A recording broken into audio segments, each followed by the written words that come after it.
Welcome to the very first episode of the Boys to Men podcast. Today, we'll be discussing the 5 lessons that I learned from the 75 Hard Challenge. To start, all credit goes to the inventor of the 75 Hard Challenge, Andy Frisella. Andy Frisella is an entrepreneur, best-selling author, and owner of the MFCEO Project podcast. Now, before I get into the lessons, I want to talk about what it did for me. So I completed the challenge from June 1st to August 15th in 2020. So it was right in the thick of quarantine. This was during a time when, and listen, I'm no exception, a lot of people became depressed and felt anxious, felt that solitude, and really struggled financially and with relationships. I mean, from family to romantic, we've all heard the stories, and chances are a lot of us have been through that. So what the 75 Hard Challenge did for me was it provided an anchor. It allowed me to ground myself in some type of structure, and it allowed me to have something to look forward to every single day, which was really important for me. I was actually talking to my dad late last year, I think it was in December, and we were kind of talking about how we approached quarantine. And in the beginning, I was somebody who was drinking very frequently during quarantine, was trying to cope in whatever way I could instead of sort of being on the attack. I was on defensive mode. So I tried to embody the philosophy of Will Smith and I Am Legend. And that's what worked for me. You know, I was like, you know what? I feel so much solitude. I feel very alone. I'm a very sociable creature. I like to be in coffee shops. I like to mingle, but I'm not able to do those things. How am I going to adapt? How am I going to adjust? So I tried to embody that sort of Will Smith and I Am Legend persona, and it worked for me. So the breakdown of what the 75 Hard Challenge is you have to work out for at least 45 minutes twice a day. One has to be outdoors. You have to drink a gallon of water a day. You have to stick to a diet with no cheat meals. You have to read 10 pages of a nonfiction book, and you have to take a progress pic. As an important disclaimer, I've tried to do the 75 Hard Challenge 3 times. The first 2 times that I tried to complete it was in 2019, and I failed both times. One was because I forgot to read the 10 pages. The other time was because I forgot to take a progress pic. So if you do not complete every single one of those things every day, you have to start back on day 1. No exceptions. Now, it is based off of the honor code, off an honesty system. So no one would know, you know, if you don't end up doing that second workout, or if you don't do actually 45 minutes each workout, but you would know. And that's why it's important for this challenge to be a solo journey. So this leads us into the very first lesson. It is a solo journey, but I can't do it alone. The self-made businessman does not exist in this country. It has never existed, and it will never exist. We all need each other. In the words of Arnold Schwarzenegger, he said, "We must all help each other because no one can get anywhere on their own." We all need help, every single one of us. And you are kidding yourself if you think you can do it alone, if you think you're above the laws that govern the universe. It is a grueling journey to stay disciplined for 75 days. But if you don't have a mentor, a friend, a family member, or a coach to be able to lean back on, you are setting yourself up for failure. One of the things that I learned very quickly about on day, I want to say 20 or 21, after the excitement and adrenaline of doing the challenge wore off, was, look, I need to have somebody to contact on the weekends. I need to have some type of accountability in my life, because I'm not going to be able to sustain myself for this entire challenge if I don't have that. So yes, it is a solo journey, like many of the journeys that we embark in life, but you need somebody to be able to lean back on. That's lesson number 1.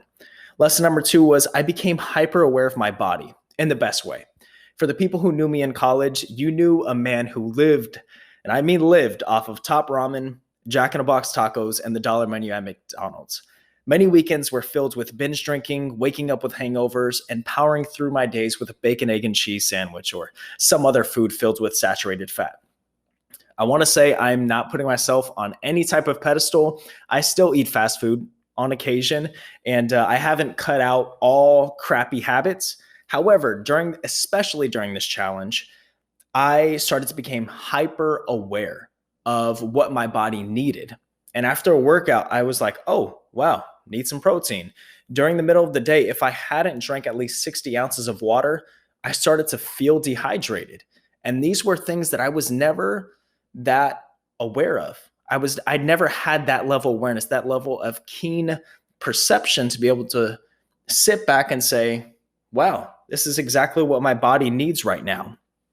So being able to identify exactly what your body needs on a moment's cue is an enormous amount of control. And it's very empowering to be able to identify that just like that. So that's lesson number 2. Lesson number 3 was I learned to appreciate the little things so much more.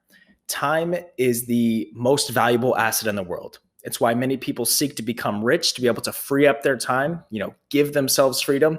It's why people spend so much time worrying about the right partner, about the right career, about surrounding themselves with the right friends, because we can never get that time back. And so it seems a little counterintuitive, right? To do a challenge that takes up so much of your time in a day. I mean, it's 75 days consecutively. And I listed all of those things. And by the way, we still got to work, right? We still have to go to our jobs at the end of the day. So what is really ironic was that my life was definitely chaotic, as many people was during the pandemic. And this challenge brought the structure back into my life, but it also freed up, provided a lot of free time for me.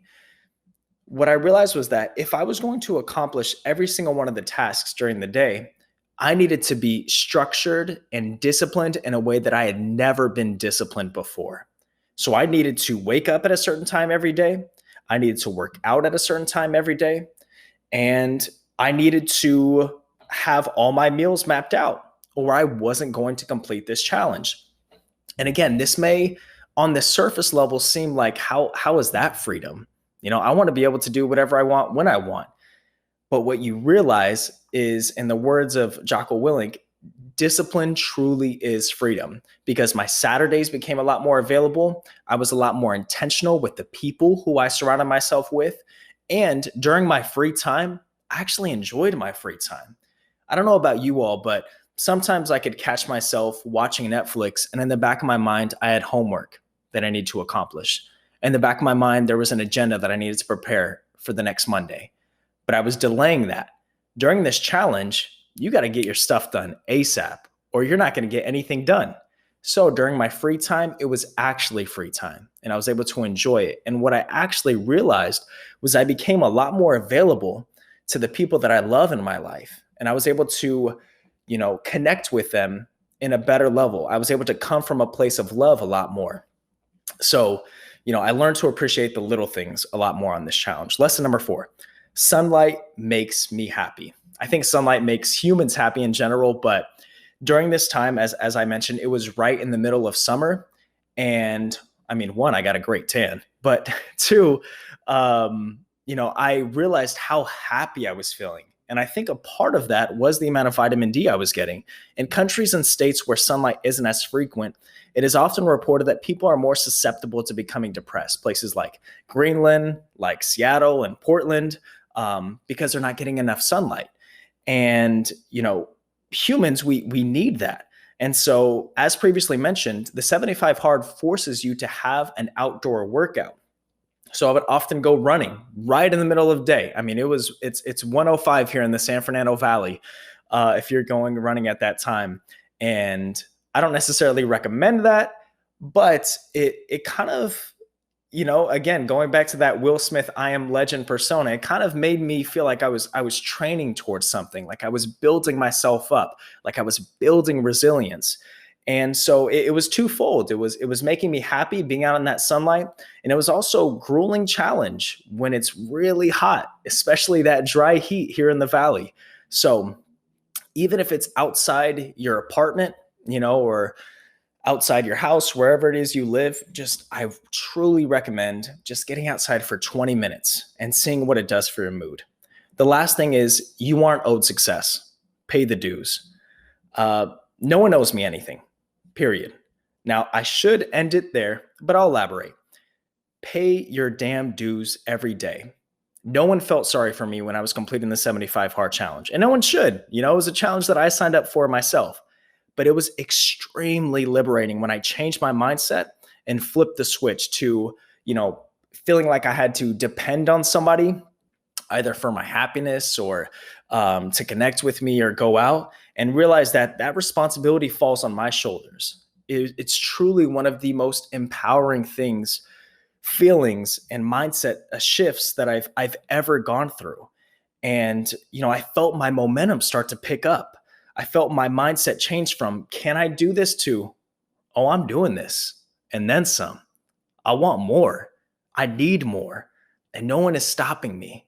So, put in the success, or put in the work, and know that you aren't owed the success. Pay the dues. And I promise, on the other side of that finish line, you're going to assume that responsibility and you're going to feel so much better for it. So put the damn work in.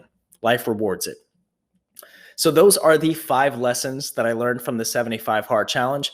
And I encourage you all to take on the challenge that pushes you outside of your comfort zone. If you're not going to do the 75 hard, I'm going to, take no offense to it whatsoever. But try to take on a challenge that pushes you a little bit outside of that comfort zone, that maybe something that you've been avoiding, that you're like, ooh, I've been thinking about doing a marathon, but could I possibly do a marathon? Nobody's ever run a marathon in my family. Am I really going to be the person to do that? If you're starting to have those thoughts or be curious about a challenge, I recommend just go for it. Let this podcast be the final straw to say, you know what, I'm going to do it. I'm going to sign up for it. I'm going to have an accountability partner, and I'm going to put the work in, and I'm going to feel the fruits of that labor.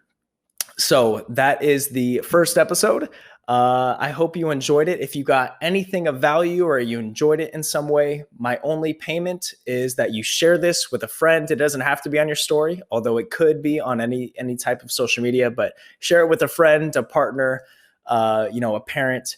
And next week, we're going to be talking about the difference between a nice guy versus a good guy, and why we should all strive to be good men instead of quote unquote nice men. So I hope you enjoyed it. And as always, start with yourself and then try to help others. Take care.